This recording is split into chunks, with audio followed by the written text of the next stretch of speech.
तो हम बात करते हैं 8 सब्जेक्ट इसमें बहुत ही मोस्ट इम्पॉर्टेंट है, जिसमें मैं सबसे पहले फार्मास्यूटिकल केमिस्ट्री और बायोकेमिस्ट्री के बारे में बताने जा रहा था। मेरा पढ़ाने का नज़रिया बच्चे के IQ लेवल पर डिपेंड करता है, बच्चा किस तरीके से समझना चाहता है। क्योंकि हर बच्चे, कोई बच्चा बहुत ही ज़्यादा शार्प माइंड मेमोरी होती है, किसी बच्चे को बहुत ही कन्फ्यूजन माइंड में चलती है, जिसकी वजह से वो बहुत चीज़ों को पिकअप नहीं कर पाता। तो ऐसे में मैंने केमिस्ट्री और बायोकेमिस्ट्री का सिलेबस को 4 पार्ट में डिवाइड किया है। एक पार्ट मैं रखूँगा केमिस्ट्री का, जिसमें मैं वो सारी चीज़ें रखूँगा जो एक कॉमन होंगी, जो एक अच्छे बच्चे, जो ब्रिलियंट स्टूडेंट हैं और जो वीक स्टूडेंट हैं उनके लिए कॉमन होंगी, जिसमें ना ज़्यादा वो हार्ड लेवल होगा ना उसका इजी लेवल होगा, इजीली वो समझ में आने वाला है। और उससे रिलेटेड क्वेश्चंस भी कराऊंगा। एक कैटेगरी में मैं उन क्वेश्चंस को रखूंगा जिन क्वेश्चंस में जो मीडियम होते हैं लेकिन थोड़े से समझने में थोड़ा टाइम लेते हैं, या बहुत से स्टूडेंट क्या होते हैं, अब तक स्टूडेंट की एक हैबिट बन चुकी है कि कॉपी में आंसर लिखने की, यानी कॉपी भरने की। अब ऐसा नहीं है, अब आपको नॉलेज के लिए पढ़ना होगा, आपको हर एक पॉइंट पर ध्यान देना होगा। तो उसी पॉइंट को मैं इम्पोर्टेंट नोट आउट कराऊंगा आपके, और उस कैटेगरी में वो क्वेश्चंस रखूंगा जिन क्वेश्चंस की आपको सख्त आवश्यकता है और जो बहुत ही बेसिक और कॉन्सेप्चुअल क्वेश्चंस होते हैं। थर्ड कैटेगरीज में मैं उन क्वेश्चंस को रखूंगा जिन क्वेश्चंस को मैं ओरली डिफाइन नहीं कर सकता। ऐसे क्वेश्चंस को मैं प्रैक्टिकली आपको समझाने का प्रयास करूंगा, और वो प्रैक्टिकली एनिमेशन वीडियो के थ्रू इस स्मार्ट बोर्ड पर मैं आपको समझाने की कोशिश करूंगा। जैसे कि मैं बताता हूं, टाइट्रेशन, बहुत से स्टूडेंट को टाइट्रेशन नहीं समझ में आता है। टाइट्रेशन को प्रैक्टिकली मैं यहाँ एनिमेशन वीडियो के थ्रू मैं आपको समझाऊंगा। इंडिकेटर क्या होते हैं, एसिड बेस टाइट्रेशन क्या होता है, बहुत सारी चीज़ें इसमें ये क्वेश्चंस रखूँगा। तो जो वीक स्टूडेंट हैं, जिनके समझ में नहीं आ रहा है, तो यहाँ से उनकी ये प्रॉब्लम दूर हो जाएगी।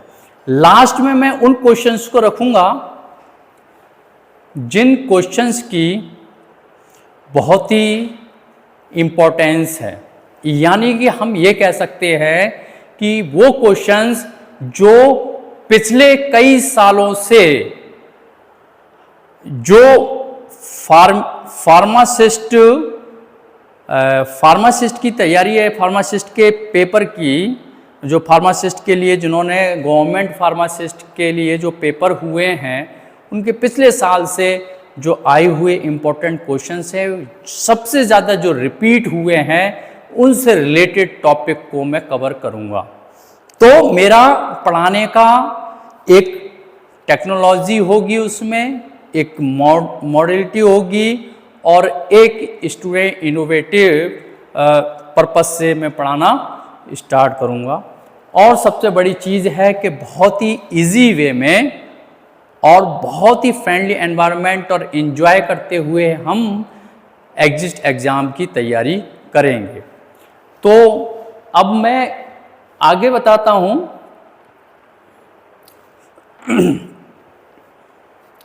एग्जिट एग्ज़ाम का सिलेबस के बारे में बताता हूँ मैं थोड़ा।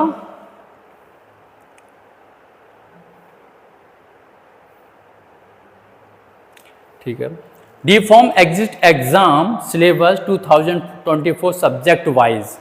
वैसे तो सब्जेक्ट आपके सब्जेक्ट टीचर जो सब्जेक्ट एक्सपर्ट आप लोगों के लिए एग्जिट एग्ज़ाम की तैयारी कराएंगे, वही अपने डिटेल से सिलेबस के बारे में आप लोगों के लिए बताएंगे। सबसे पहले मैं फार्मास्यूटिकल केमिस्ट्री की बात करता हूं, उसमें क्या क्या सिलेबस है।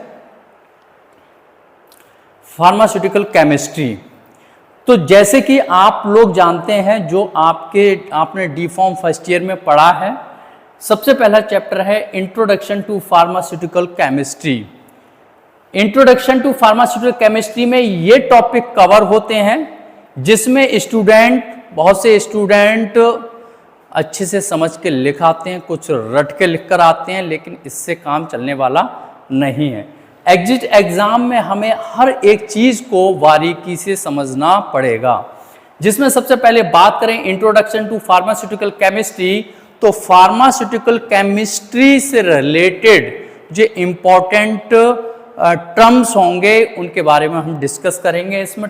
और इसमें क्या क्या कवर करना है हमको, scope and objective, source of types of errors, जिसमें accuracy, precision, significant figures, impurities in pharmaceuticals में हमें क्या लिमिट टेस्ट को कवर करना होगा, जिसमें आपको रिएक्शंस ज़्यादातर और उसका जो प्रिंसिपल होगा, ये जो कोई भी लिमिट टेस्ट किस प्रिंसिपल पर बेस्ड है, ये बहुत इंपॉर्टेंट है। और सबसे बड़ी बात है जब हम करेंगे लिमिट टेस्ट, तो हर चीज़ की लिमिट टेस्ट का एक एपरेटस है पर्टिकुलर, हर केमिकल अपना अलग है, तो हमें प्रत्येक केमिकल्स और एपरेटस की नॉलेज होनी चाहिए और उसका जो जिससे हम पता करेंगे यानी कि इम्प्योरिटीज़, उसको भी हमें बताना होगा, समझना होगा। आगे हम बात करते हैं volumetric analysis, most important topic है, इसमें से जरूर क्वेश्चन बनेंगे। Fundamentals of volumetric analysis, acid base titration, non aqueous titration, precipitation titration, complexometry titration, redox titration, gravimetric analysis, principle and method. यानी कि जितने आपके कोर्स में टाइट्रेशन हैं, उन टाइट्रेशन को हम बहुत ही आराम से और हर एक पॉइंट को कवर करते हुए आगे चलेंगे। और उससे रिलेटेड जब कोई एक टॉपिक, जैसे कि वॉल्यूमेट्रिक एनालिसिस का अगर हम बात कर रहे हैं एसिड बेस टाइट्रेशन, तो एसिड बेस टाइट्रेशन को पहले हम पूरा टॉपिक कवर करेंगे, उसके बाद से उससे रिलेटेड इंपॉर्टेंट क्वेश्चंस को कवर करेंगे और उससे कितने क्वेश्चंस बन सकते हैं उन क्वेश्चंस की भी आपकी तैयारी कराएंगे। और उस एसिड बेस टाइट्रेशन से रिलेटेड हम एक आपका इंपॉर्टेंट क्वेश्चंस का सेट देंगे, जिसमें आप उन क्वेश्चंस को आप अपने से प्रैक्टिस करेंगे। आपको एक वर्कशीट दी जाएगी जिसमें फिल इन द ब्लैंक्स, जिसमें ट्रू फॉल्स, जिसमें short answer, one type answer और मल्टीपल चॉइस क्वेश्चंस। यानी कि आपके मल्टीपल चॉइस क्वेश्चंस को हम कई कैटेगरी से होते हुए लेकर आएंगे, क्योंकि कभी कभी बच्चों क्या होता है कि ऑब्जेक्टिव टाइप क्वेश्चंस, जो स्टूडेंट सिर्फ ऑब्जेक्टिव टाइप क्वेश्चंस पढ़ के जाते हैं, ये बहुत गलत करते हैं। ऑब्जेक्टिव टाइप क्वेश्चंस आपने कर लिया, ऐसे वही ऑब्जेक्टिव टाइप क्वेश्चंस कई तरीके से हर जगह मिल सकता है, हर बुक में मिल जाएगा, लेकिन उनके क्या चेंज होंगे, उनके ऑप्शंस चेंज हो सकते हैं। कभी कभी होता है चारों ऑप्शन आपको सही लग रहे होंगे, आप कंफ्यूज हो जाओगे इनमें से है कौन, सारे के सारे सही है, अब इसमें राइट कौन सा लगा है। तो इसी चीज़ की हम ऑब्जेक्ट टाइप क्वेश्चंस कैसे आप तैयार करना है, कैसे उसको सॉल्व करना है, ये हम सिखाएंगे। तो एक टॉपिक को उठाकर उससे रिलेटेड जितने क्वेश्चंस बन सकते हैं, कितनी तरीके से बन सकते हैं, उसकी हम तैयारी करवाएंगे अच्छे से। तो वॉल्यूमेट्रिक एनालिसिस में हम एक बहुत बेसिक से चलेंगे और बेसिक से चलते चलते हम सारे क्वेश्चंस की तैयारी कराते चले जाएंगे।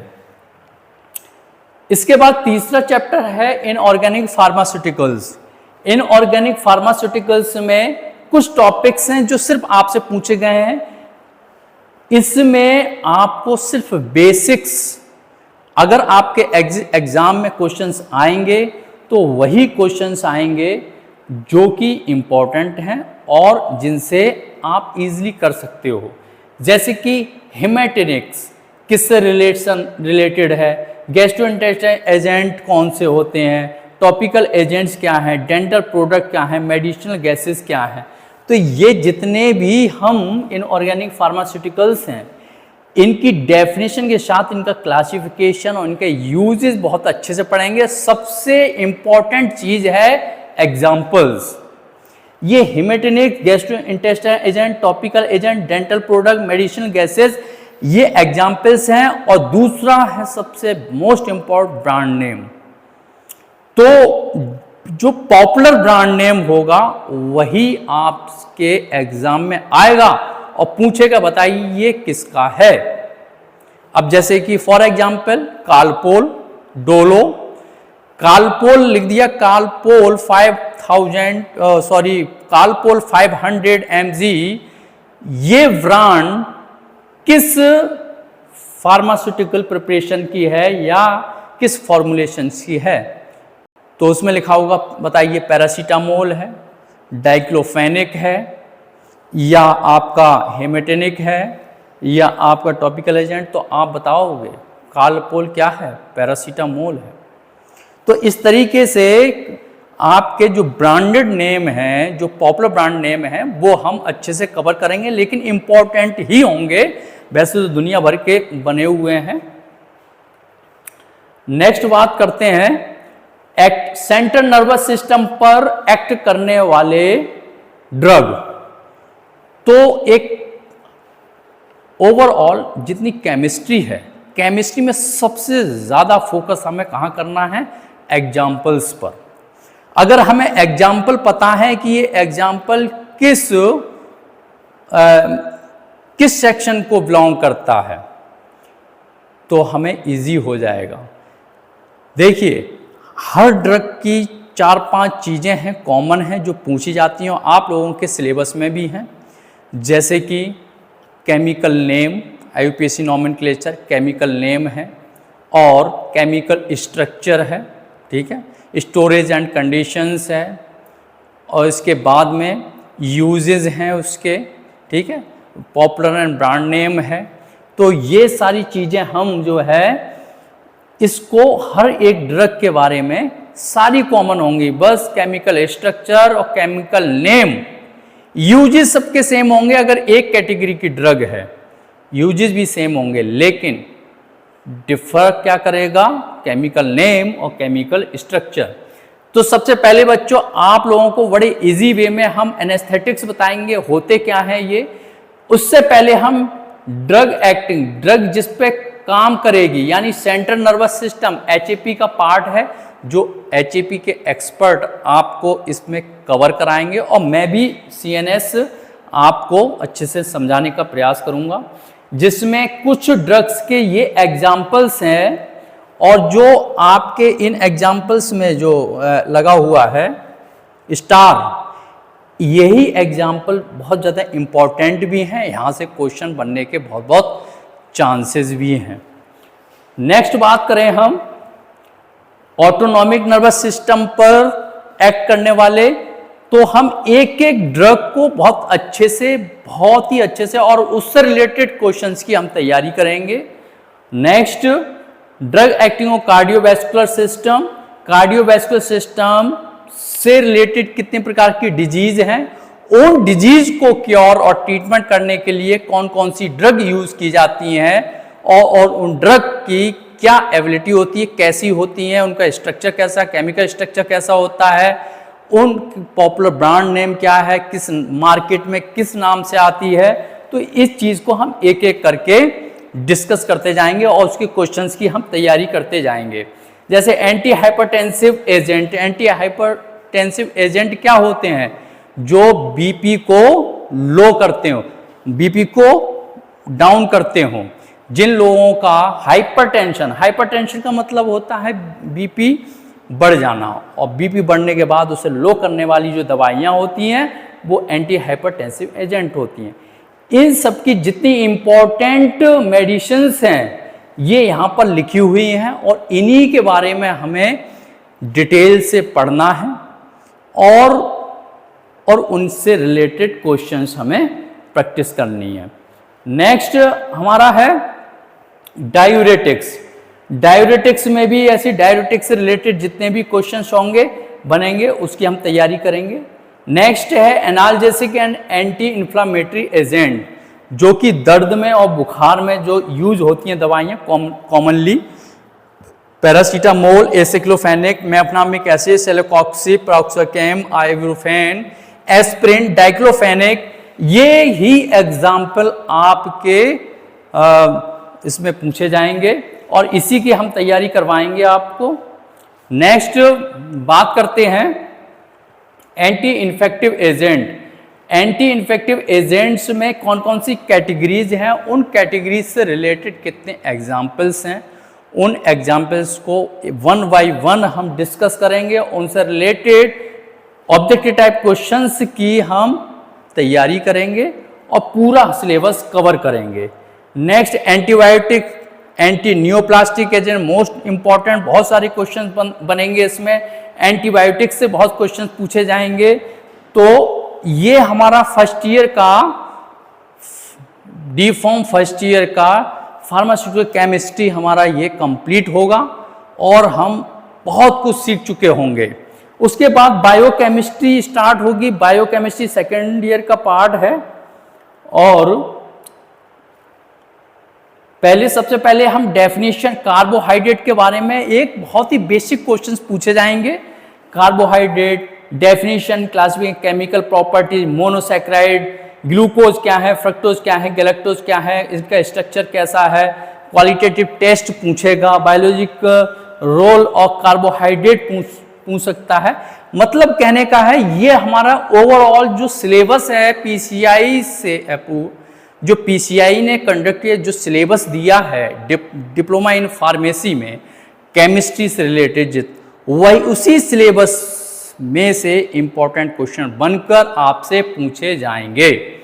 इसमें proteins, lipids, nucleic acids, enzymes, vitamins और मोस्ट इंपॉर्टेंट ये जो है इसमें थोड़ा सा हमें डिटेल से पढ़ना होगा और हर एक टॉपिक को बहुत क्लेरिफाई करना होगा और उससे बहुत ज़्यादा प्रैक्टिस, हमें क्वेश्चंस की प्रैक्टिस लगानी होगी।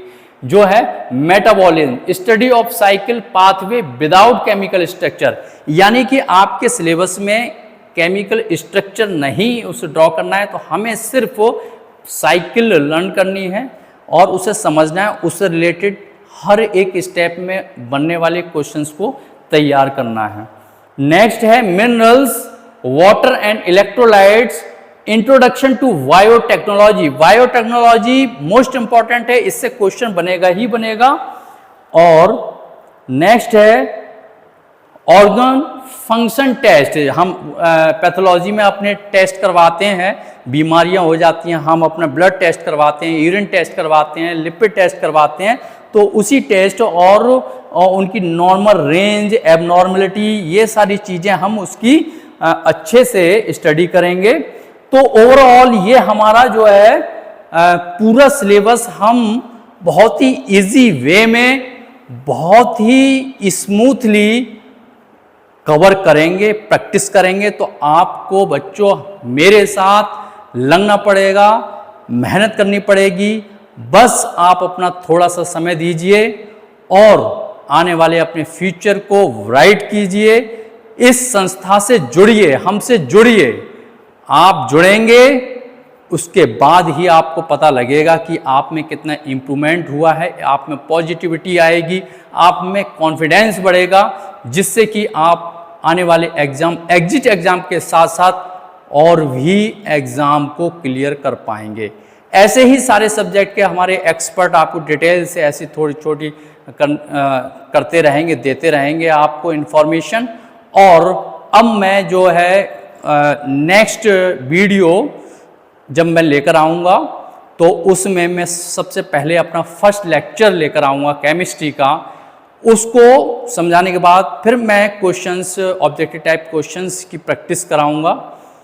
तो अगर आपको मेरी बात आप लोगों को अच्छी लगी हो तो इस चैनल को लाइक करें, सब्सक्राइब करें, जिससे कि मुझे आपसे एंकरेजमेंट मिले और मुझे आगे अच्छे से अच्छे कंटेंट डालकर आप लोगों को अवगत कराता रहूं। वैसे मेरी राय तो ये है कि जो सामने होता है तब इंसान की पांचों ज्ञानेंद्रियां एक्टिव होती हैं। अगर हम केवल सुनते हैं, देख नहीं रहे हैं, तो हमारी एक ज्ञानेंद्री इनएक्टिव होती है। अगर हमारी आँख, कान, नाक, मुंह, हाथ सबकी डायरेक्शन एक ही जगह फोकस हो तो वो चीज़ सबसे ज़्यादा इफ़ेक्टिव होती है। ऑनलाइन, ऑफलाइन बहुत सारे मोड हैं, लेकिन आपकी रेगुलरिटी लाने के लिए, आपको एक वे में प्रिपरेशन कराने के लिए, एक टीम वर्क के साथ आपको सपोर्ट करने के लिए, आपके लक्ष्य तक पहुंचाने के लिए आपको कोचिंग ऑफलाइन ज्वाइन करनी ही पड़ेगी। और पहली बार, ये एक बार और बता रहा हूं, पहली बार ऐसा हुआ है कि फार्मेसी से रिलेटेड जितने भी कोर्स हैं उन स्टूडेंट के लिए पहली बार बरेली में ऑफलाइन कोचिंग का प्रावधान हुआ है और ये आप लोगों के लिए बहुत बड़ा एडवांटेज है। तो बच्चों, इस एडवांटेज को लीजिए और आगे अपना भविष्य तैयार कीजिए। धन्यवाद।